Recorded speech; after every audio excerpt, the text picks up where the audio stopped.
Thomas and I, we both do brain injury cases, and we do a lot of brain injury cases.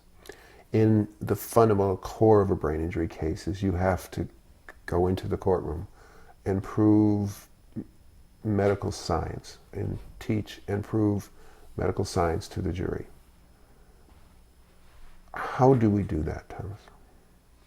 Well, I think that the best way to teach anything is to assume that your audience is interested, but that they won't stay interested. So you have to make it interesting. Good teachers address the student. They don't talk to themselves.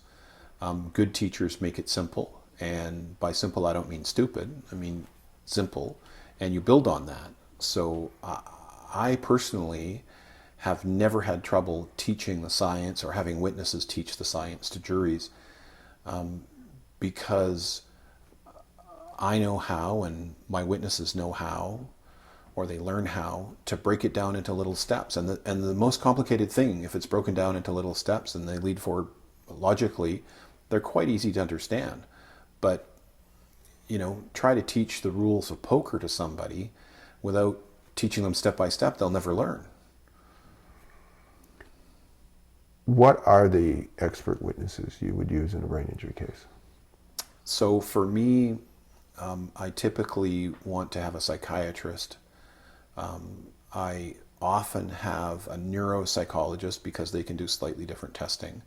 I always want somebody like a functional capacity evaluator who will assess a person's ability to carry out basic functions, not work, but things like lift up a weight so many times over the head or up to waist height, bend over so many times, just basic functions. And then a vocational capacity assessor who uses the functional capacity material and also his own expertise in some psychological measures to see, does this first person fit in a workplace? Now, you're talking about functional capacities, but aren't brain injury cases about how you think, not about how you bend over?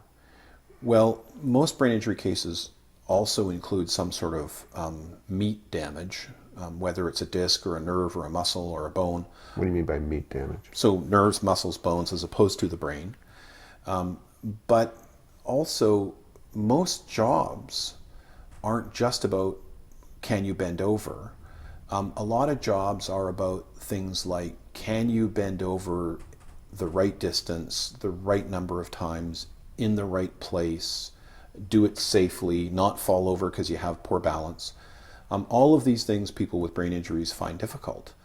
They may have a strong back, but if their mind is too weak, they're going to bend over while they're walking down the stairs, so they fall down the stairs.